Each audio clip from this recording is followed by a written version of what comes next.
How do you craft an effective long-term future for your Caribbean company post-COVID, in the post-COVID environment? So you've been in a recession, you've been through COVID, you're now facing a war, and your company has pretty much drawn back a little bit on its, or a lot, on its strategic planning efforts.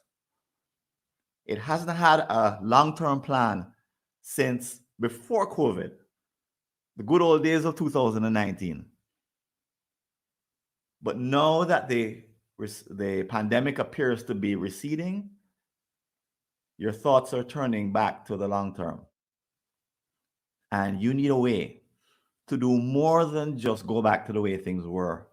You now need a way to create a different kind of strategy, one that could actually make the most of all these disruptions.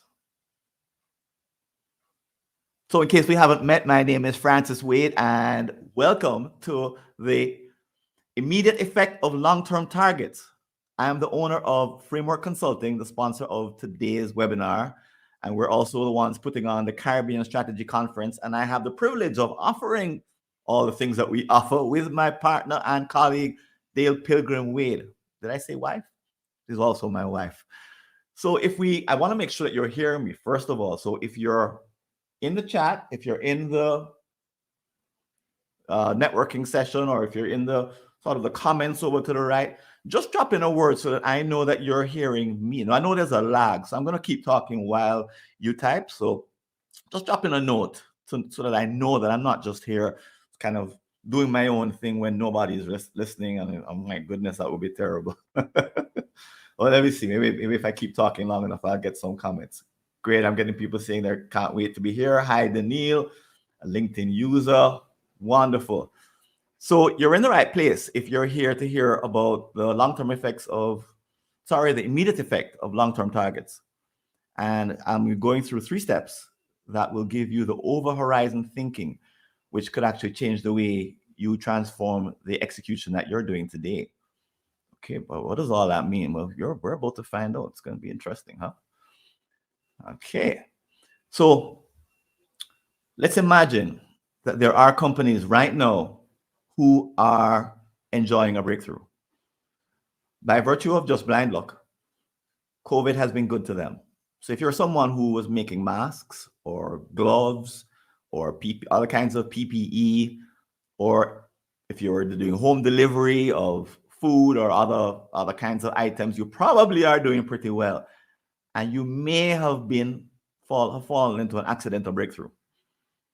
However, most of us didn't experience that, and we're not experiencing that. And we'll have to do a few things differently in order to move forward. So that's the reason that we're offering the Caribbean Strategy Conference. I want to tell you a little bit about it briefly. It's going to be on June 23rd to 25th, and it's offered through Framework Consulting, which is our company. And it really is all about taking advantage of this opportunity, as awful as it's been in some respects, so that we can all create a breakthrough, a game-changing plan, something that could disrupt our industries, Caribbean or global industries, starting in 2023.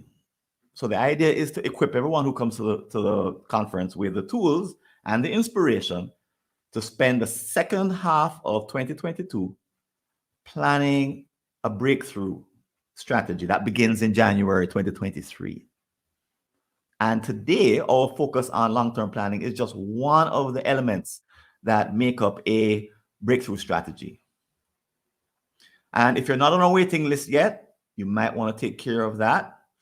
I'm going to ask my colleague to drop that in the chat, and I think I'll do the same also. Let me just drop the link in the chat.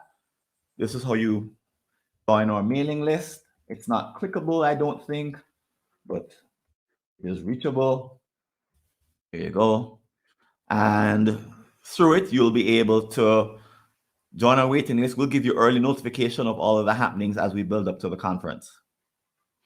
Now, if you're also interested in the kind of work that we do in corporations and you want more about strategy and kind of thinking I'm talking about with respect to any of the ideas that we have happening or sharing, go ahead and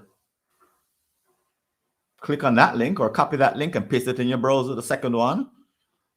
And I've dropped it in the chat as well. And that link will take you to our blog where I share all of my articles that I've published on the topic of strategy. All right.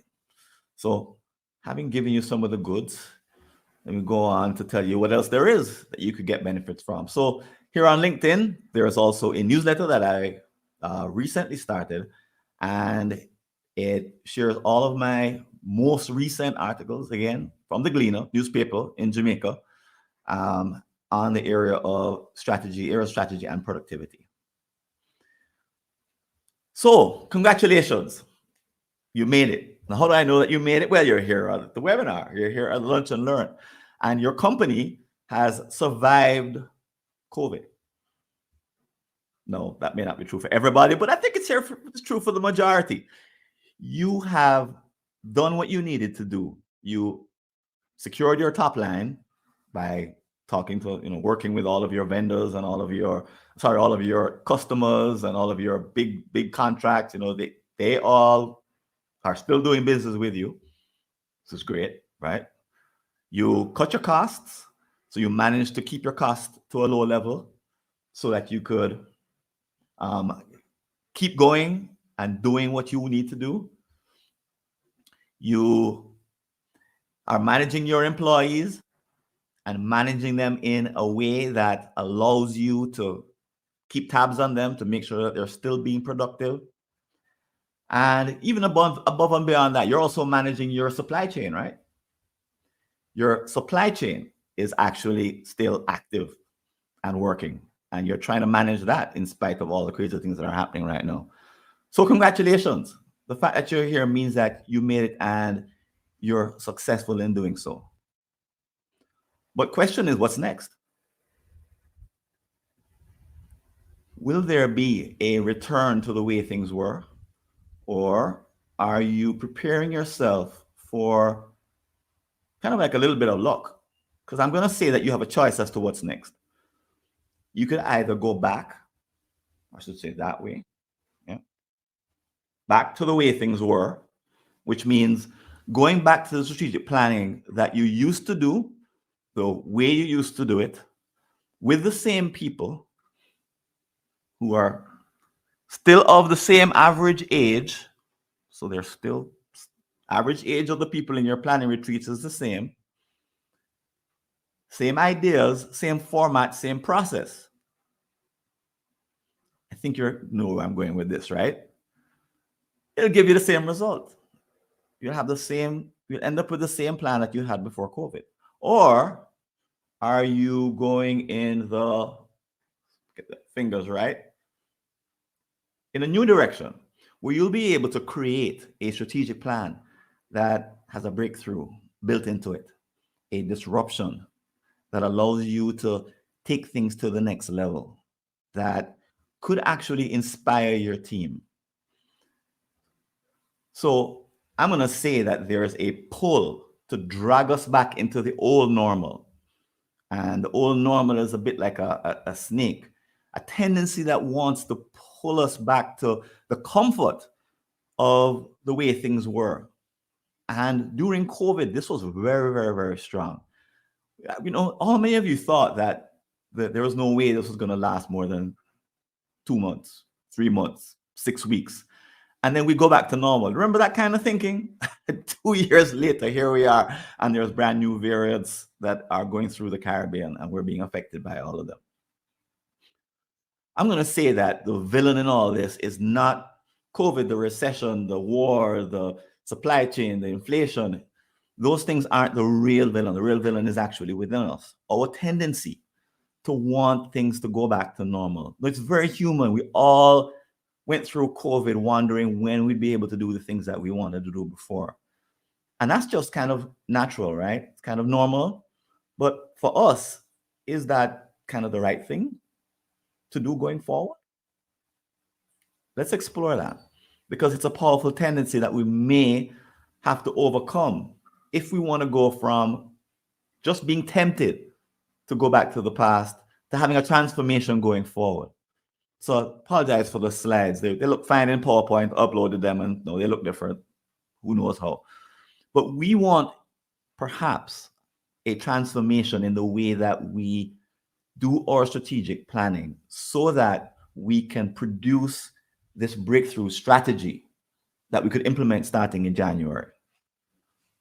Where does that come from? Well, that's what we're all about today. Because there's companies, as you know, that did not do this. And here are just a few examples. If you're here from the Caribbean, you know that cable and wireless for some time denied the existence of a huge but untapped need for mobile telephony. And I happened to interview the fellow who led the team, and he said, he tried. He was here in Jamaica. He went to the senior management team. He flew to Miami, went to the team there. He spoke to the folks in London. He did all these things to try to alert them to the fact that there was a huge upswell. There was a demand for mobile telephony. And the powers that be said, no, I think you're overstating it. Don't you think?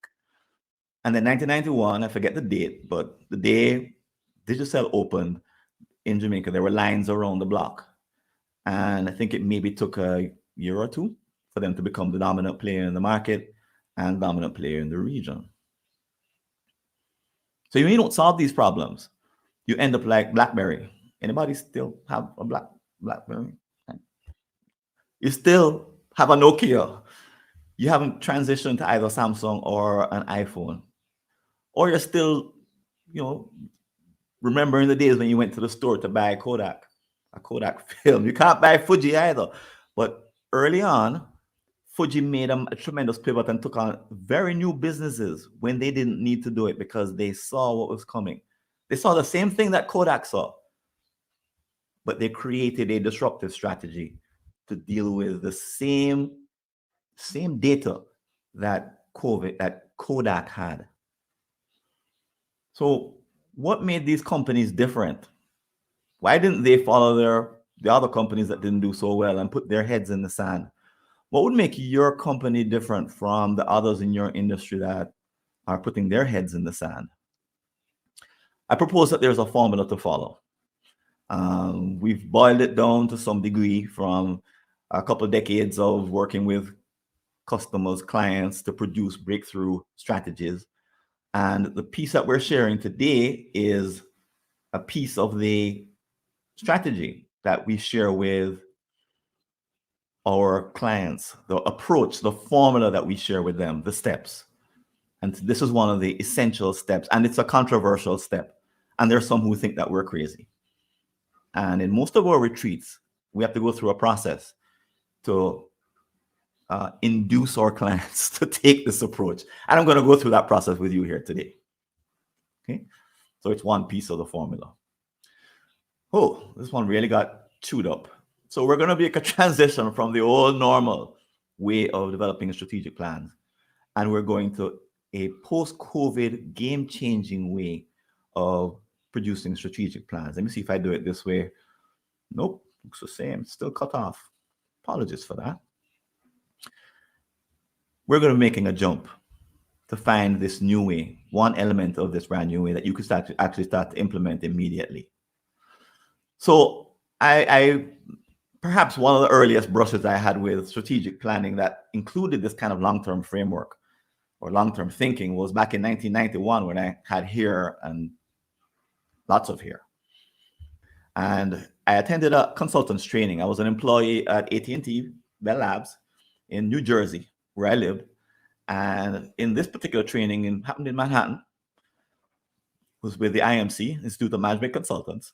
Fellow put up a graph looking like this and said, surprise, normal distribution of consultants' income is not a normal distribution.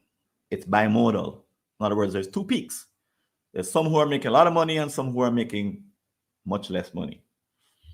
And he held us in suspense for a while and said, well, here's why. The ones who make a little bit of money rely on the tactics on the left, and the ones who make more money rely on the tactics on the right. And so this was pre-internet, 1991. Didn't know what that was. This was paper.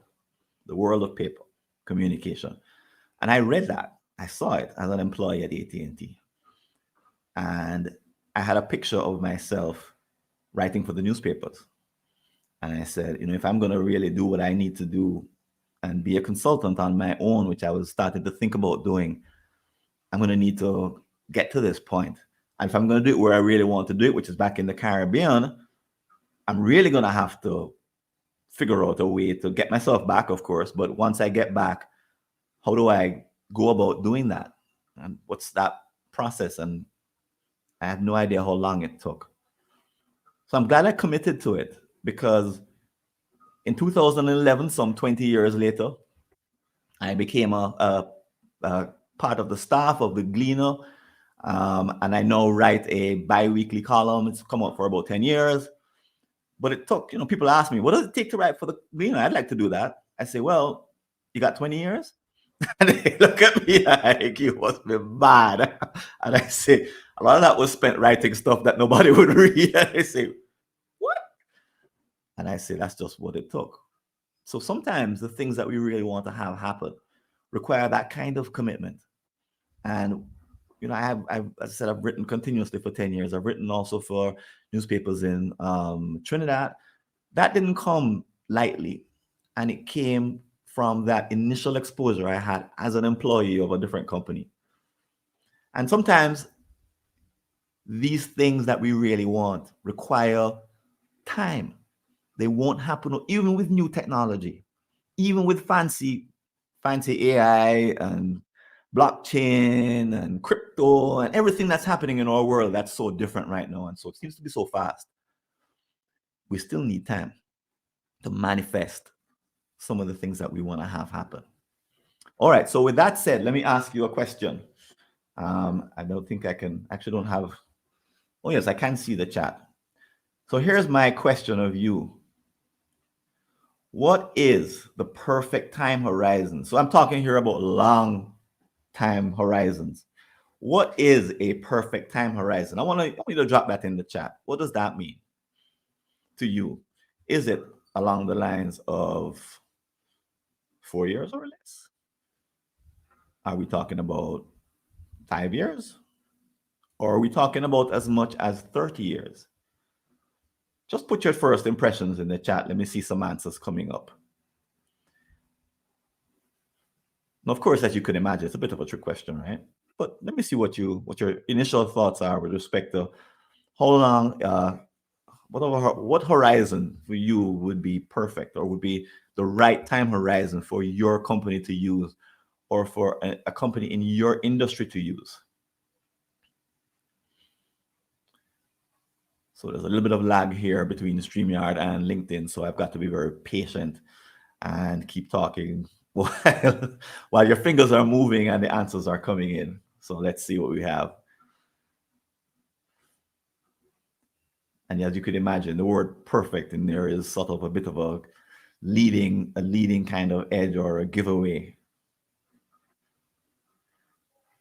Okay, so I'm seeing 4 or less. I'm seeing 10, 4 or less. Hi, Shauna Butterfield. How are you? Hi, Chris. 10 years. Valdemir says 4. 4. All right, so I'm going to burst a bunch of bubbles right now.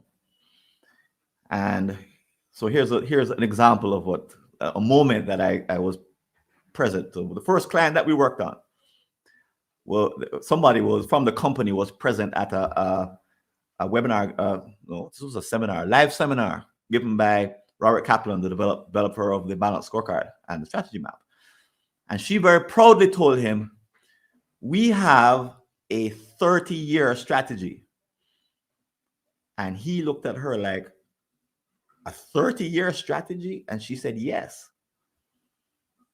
No, I don't think she knew that I was the one who facilitated that retreat that had the 30-year strategy.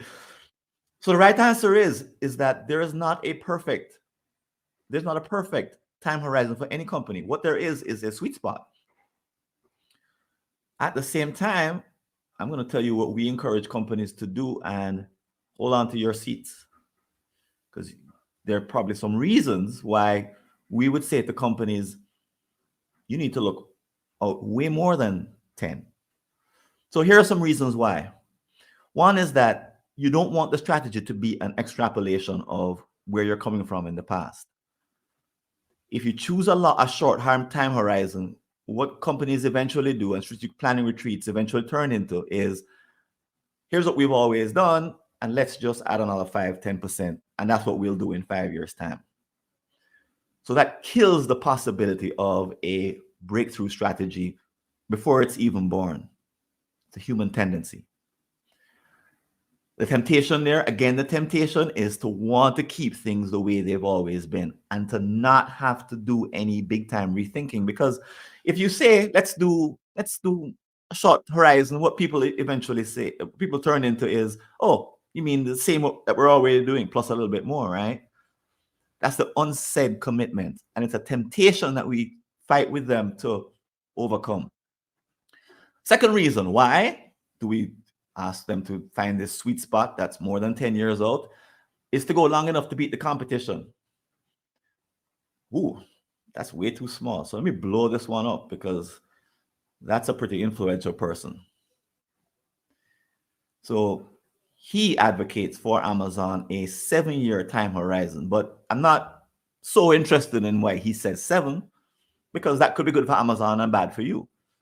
But why he says 7 as opposed to 3? So take a look there and you'll see that you're now competing against a fraction of those people, because very few companies are willing to do that.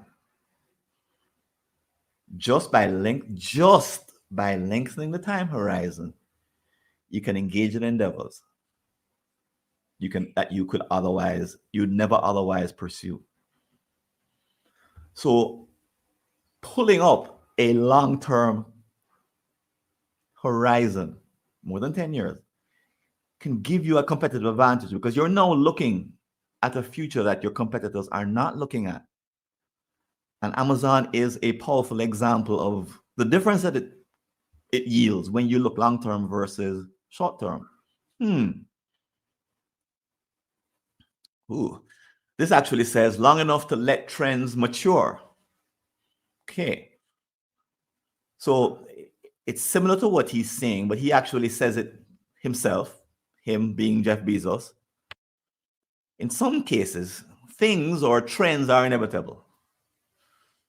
No, we don't know when things are going to happen, but if you know that something like ebooks is going to happen, and you know that infrastructure web services, Amazon, I forget the name of the service, but if you know that that's going to happen, then you can plan to do those things even when they require more than 10 years. So we're borrowing some thinking from Jeff Bezos. In our retreats, we tell people, you want to be a little bit like Columbus in this thinking. So the big fear that mariners had at the time of Columbus was that if you sail too far, you would fall off the edge of the world. And when you fell off the edge of the world, the dragons and the tiger, whatever they had, you die because you'll be eaten by dragons. That was the philosophy. So they would always sail just so far enough that the tip of their mast could be seen from land, and then it would be time to turn back because they were afraid. So he had the courage to say, I believe the earth is round. I'm going to keep going and go past that point where everybody else has stopped. And although Columbus is hardly a role model, he did make history by going over the horizon. And that's what I'll say to you, you could go over the horizon. You could look past your comfort zone to go to where you think the dragons are. You could think about what happens when these trends mature and turn into something substantial. You could think, how can I get competitive advantage by looking to places people aren't looking? And how could we escape the inertia that comes from sticking to short horizons, because it's what we've already done. And the momentum of that would just take us through the next 5 years doing exactly the same thing. So finally, I think this is the last why answer to why. Here's one that folks sort of get surprised by when we do our retreats that you can also use right now. Take back to your company. You want to look long enough that you could be taking care of the next generation. So something funny happens. We've noticed it in our retreats that could happen with you and your team, which is that when you take a long enough horizon, it stops being about the people in the room. They tend to be older. Average age, they tend to be maybe 50, maybe even longer if it's a retreat that includes a board. And when you take a short horizon, they're essentially looking at me and my future. But we've seen this magical moment happen when companies take on this longer future, a longer horizon, a 30-year, where it stops being about the people in the room and it starts being about a legacy. So just to prime you up now, if you have any questions, I want you to drop them in the chat so I can see them, okay? Because this is a good point for me to answer questions about everything I've said so far. Because I'm building a case for why you may want to take this to your senior management team or think about it for yourself. What's going to happen when the people who are in the room all move on? And 5 years isn't enough. 5 years is just an extension of, half of us will still be here. 30 years, however, a bunch of us aren't going to even be alive. There's going to be a whole new generation here. Let's pave the way for them. Let's create a future for them. Let's actually care for them. Let's give a hoot as to what they'll have to do to deal with. Maybe in the future, when they have their strategic planning retreat 30 years from now, maybe they might look back and say, those people who sat down in 2022, they really thought about us and what we would have to go through in the future. And it wasn't easy for them to do it, but they actually did it. And thank goodness they made that investment because it's paid off. Grace Kennedy is an outstanding example of that. So Grace Kennedy is, in case you're not from the region, is one of the biggest conglomerates. And up until 1995, it was a food company.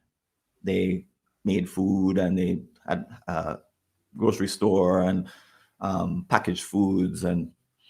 But they looked out into the future and said, we need foreign exchange. We need hard currency. And it's not going to come from a Jamaican market.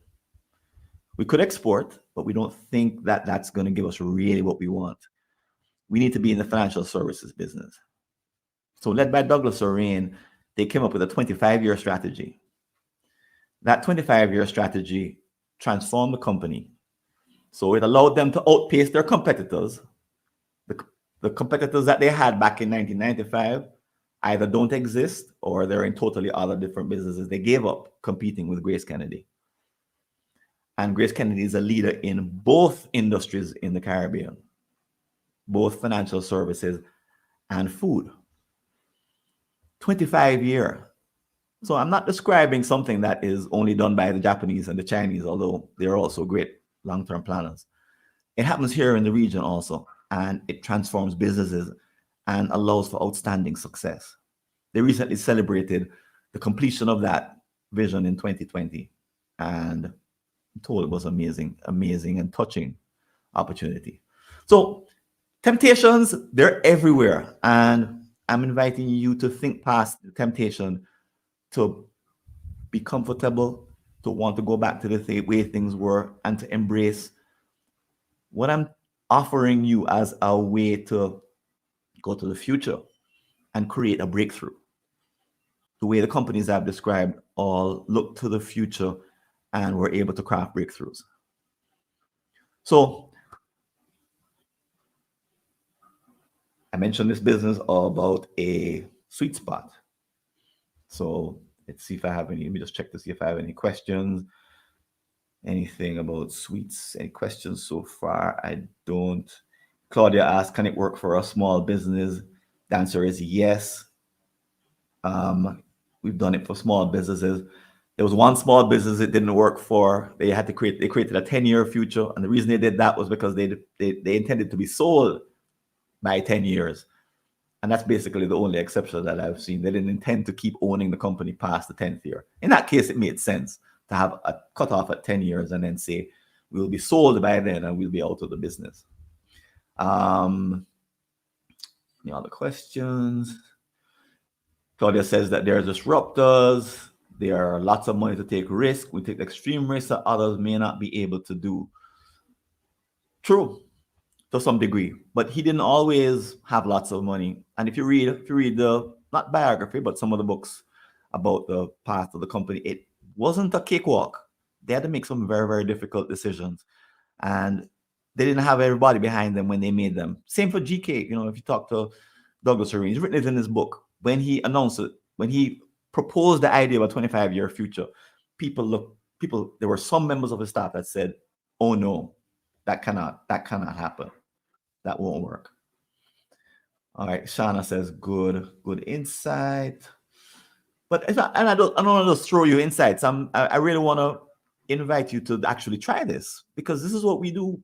This is what we've done for the last couple of decades with our clients, and we know that it works. Now it takes some preparation to do it. And I'm going to tell you exactly how you can get this done. So to find the sweet spot, so we don't go in and tell people, okay, you need to be 12 years old, or you need to look in 28 years old, because how do we know? We say there are some criteria you need to bring to the table as you pick your target year. So your target year needs to be long enough and short enough to do different things. So in the last few slides, I argued for why it needed to be long enough. So why don't you do a 100-year future? Well, there's also a counterbalance with that. It needs to be short enough to do certain things. For example, it needs to be short enough to connect with today. It needs to be short enough so that you can literally see a path and create a path from here to there. And we're going to go through the steps on how to do that. It needs to be short enough to be engaging. So if you try to do 75 years in most companies, you would lose your audience. Probably fall asleep. The Chinese do it, but I don't think we in the Caribbean are quite ready for 75-year future. So it needs to be short enough that the staff can be engaged and they can see themselves. So you know, if you're in a company, chances are right now there's members of your staff who are thinking of going off to do something different. They're thinking of leaving. And if you announce that you have a new strategy, their ears will perk up, because what they're likely to say is, maybe there's something I should stay for. So you could imagine in GK, in Grace Kennedy, when Douglas O'Rain announced the 25-year, there were a number of talented individuals who were listening and thinking, maybe I'll stay around. Maybe there's something here after all. Maybe it's not just going to be all foods. Maybe I have a future in this whole new world that he's talking about, in which we would earn hard currency and be in financial services and own a bank and do money services and all these different things that they do, remittances that they didn't do back then. So it needs to be short enough to be engaging. And finally, it needs to be short enough to be backcasted. So what do I mean by backcasted? I'm going to explain that in just a moment. So the point is, it's not as if you can take this and say the formula says that we need to be, Francis said that we need to be 25. I'm not telling you that. What I am telling you is that there is a sweet spot. And that sweet spot will give you a nice balance of it being long enough and it being short enough. All right, so let me put your hearts at rest and tell you, give you a method, so that when you've picked your year, you actually have a way. You can trust that there's a pathway to get from here to there. I'm going to pick an example that I made up of a credit union called Fictional Credit Union. And let's imagine that they contracted with us back in 2001, and they created a 15-year horizon, a 15-year target, 15-year gap to 2016. So here are the steps that we take them through. Oh, I love what it's doing to my PowerPoints. So the first is after they've established a snapshot of exactly where they are right now, we take them through an exercise, which you can do also. I recommend that you do. Generating separate scenarios for your business for that target year. So target year comes first. Then there's one brainstorm to create a scenario for 2016, scenario one. Another one, separate, different one for number two. Another one for number three. Now, this is, of course, easier if you have a team to work with. And I don't recommend that you have more than 20 people in a team trying to do this particular exercise. It's not easy to do, and it's not easy to facilitate, but once you get the juices flowing, and people have different concepts of what the business could look like in 2016, and the idea is to flesh them out. So they flesh out these competing scenarios. Most times you cannot do them all at once, but we follow a process to coalesce the different scenarios into one chosen scenario, and we get everyone to back one scenario.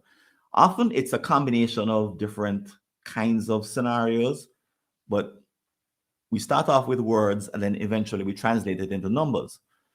So it would look something like this. Same method, whether it's 15 or 30 years or whatever the horizon happens to be.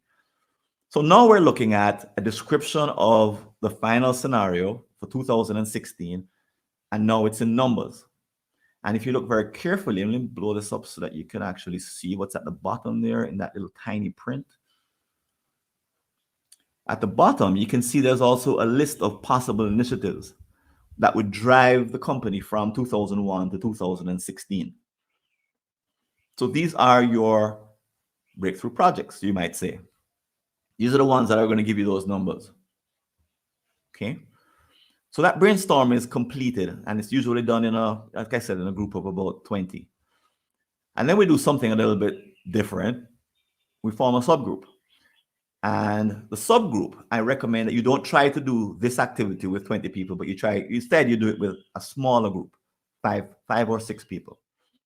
And the 5 or 6 people, you notice that the average age there looks a little bit, so they need to be high energy, very, very creative, numerate. Usually a CFO is in the mix, and they're given the task of doing this is the most difficult activity in our retreats. But here's how it works. So they start off bracketing 2016 and 2001.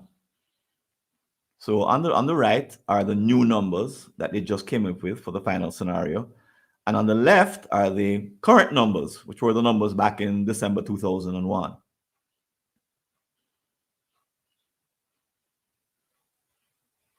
And then they start to go to work. And in the space of 2 or 3 hours, they come up with this. And that gets turned into this. So this is in effect, a cause and effect diagram. It says that when we implement the initiatives that you see in the lower section, at the time at which we implement them, so these are initiatives, projects, new processes, new investments, it could be acquisitions, anything that would move the needle. Then we can produce the results in which we move from 2016 back to 2001. So I've mentioned the word backcasting. This is called the Merlin process, by the way, but it uses this technique called backcasting, where you start with the future, and then work your way back to the present. So you can't get there starting from the future, working forward to the present. This is the coaching that I'll give you, and we give our teams also. Start with the future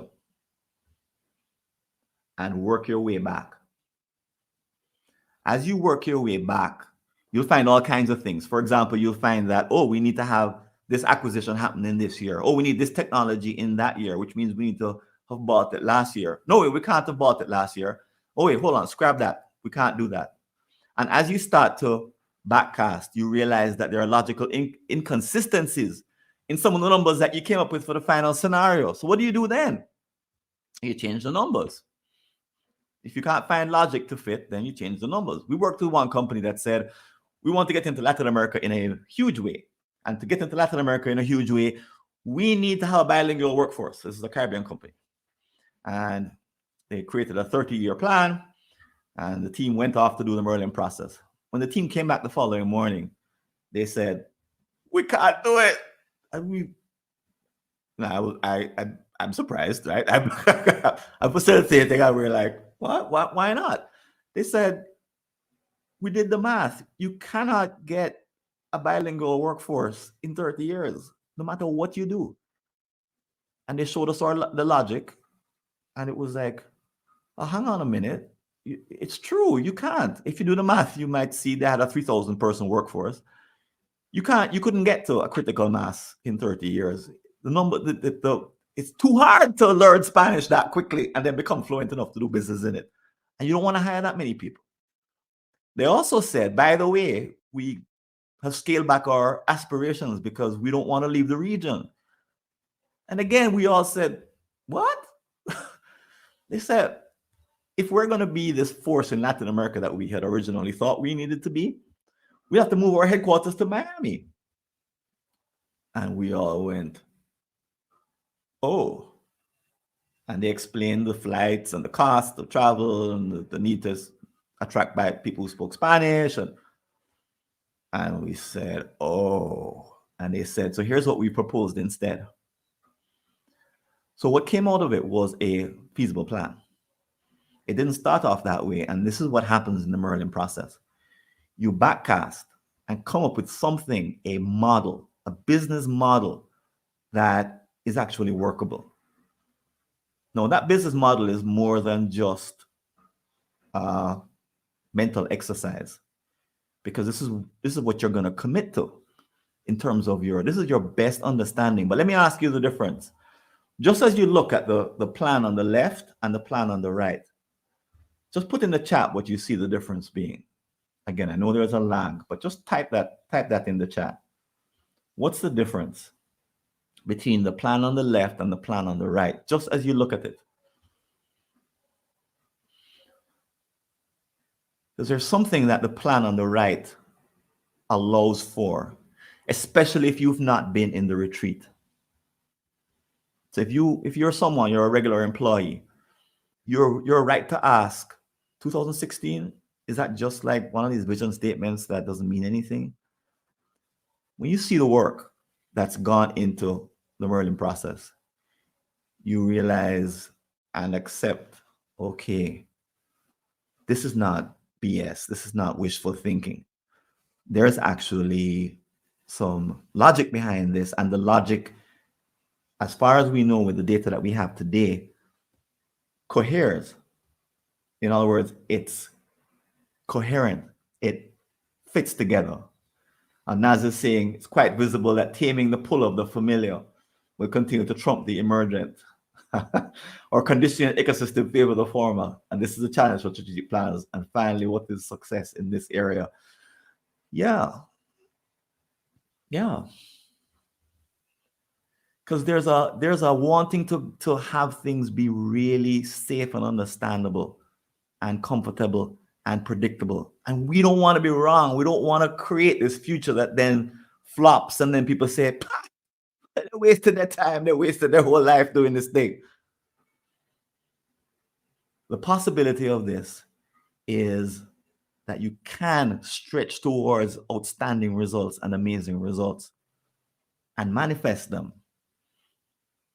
And do we really want the alternative, which is that we just shrink? Claudia says, and hi, Jackie. Jackie says, long-term versus short-term planning. Longer-term planning allowed for expanded Gantt chart. Yes. No, it's not as if you make this plan and then, of course, it gets frozen in concrete. This is a living model of your assumptions and your aspirations.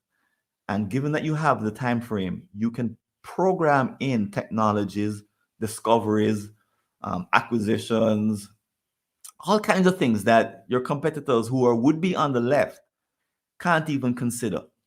Even those who have only 5-year plans, if a technology takes 6 years to implement and 7 years for it to realize the gains, if you only have a 5-year plan, you won't look that far.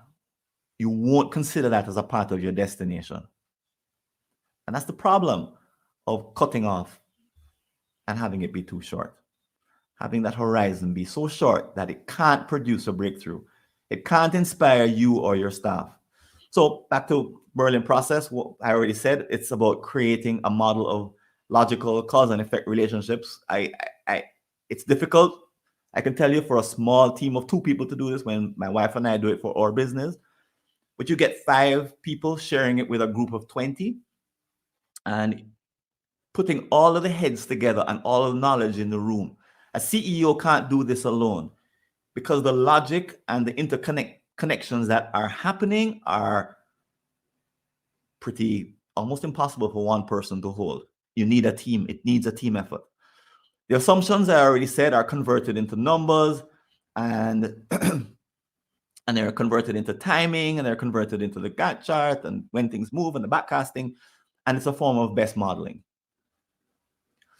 So at the conference coming up in June, we want to put tools like this in your hands. So we actually want you to walk away with a blueprint, and we're going to give you a workbook at the conference that you'll change. Workbook will have an outline. You'll change the outline so that you actually have a plan with dates, and the plan will look like a executable that you can execute between July and December. And it'll have steps like the one I just mentioned, and the build up towards implementing those steps, so that it could be just a matter of following your plans all the way through to from July to December. That's our intention. And, we want you to listen to the speakers, to listen to the industry panels, to hear from the other strategic planners in the region, to hear from the innovators. These are 3 kinds of presentations and interactions you have, and to be able to customize your plan so that it's achievable. But really, we want you to be inspired. We want you to get past the villain of that old pull to the way things have always been, to embrace this way, this is just one way, one of the many things you'll probably hear at the conference that will be like, whoa, I never, I didn't even think how, and Grayscale and Fuji, but it's just one of many of the things that you'll hear, and the timing is right to implement them. So we're going to take questions in just a moment, and in the meantime, if you haven't joined the waiting list, I invite you to do so. We're not open for paid registration yet for the conference. By the way, the conference is also going to have maybe about 5% of it, 10% of it will be available to the public, because we really want to reach those maybe small businesses or lower level staff who don't have access to these ideas. Normally, they won't be in a strategic planning retreat for another 10 years, maybe. But we want everyone to have access to some of these ideas, a quantum of these ideas that could make a difference. So let me turn to the chat and let me take up some of the comments. I'll just drop the one that we've heard most recently. This is Diana McIntyre. Hi, Diana. It works well, so develop. Oh, there was one before that. Sorry. We do this with villages as business program where there's a working committee of at least 7 persons for the planning of their community. Great. Thanks for sharing that, Diana. I can imagine as you're building a village, short term, you really do want to think over the horizon. The plan on the left is short term. This is Diana's comment again. The plan on the right is long term. Yep. And also, I also wanted to emphasize that the plan on the left isn't very inspiring, is it? There's not much to look at. Matter of fact, you could glance at it in a minute, say, oh, kind of everything we're already doing. It gives you no idea of what to look forward to in the future. It gives you no idea of where the company is really going. This is way more than just writing a vision statement, as you could imagine. This is what you don't want your competitors to see. But it's the kind of thinking that Fuji had to do to outstrip Kodak. So Fuji left the film business for the most part and went into these totally unrelated businesses. They had to reinvest in human capital, plant, stuff that wasn't related, stuff that Kodak shouldn't have even thought of because it wasn't related. So that's only possible when you're willing to look over the horizon and to have the kind of courage it takes to look that far out. All right, let's pick up some other comments, questions. I mentioned the comments from Claudia, from Naz. Kieran says, a misunderstanding of the role that everyday operations play and contribute towards strategic outcomes. Yeah, so you absolutely have to have everyone in the room to do the exercise that I mentioned in different configurations. It's not possible to hold the entire logic in one person's head. Also, by engaging the quantum of the top leadership, you instantly have buy-in. This is not an everyday activity, and most executives don't think about the long term. The CEO probably does, but most executives don't. So for most in the room, this is like, whoa, I'm not doing this on a regular. It's not their job to do it on a regular basis. But when they come into the retreat, however, it's now saying, okay, we're all going to write with our left hands or whatever hand we don't use. We're all going to do something that's not familiar to us and something that's uncomfortable, because what's at stake here is a game-changing result. Okay, let's see what else we have here. Karan said the execution.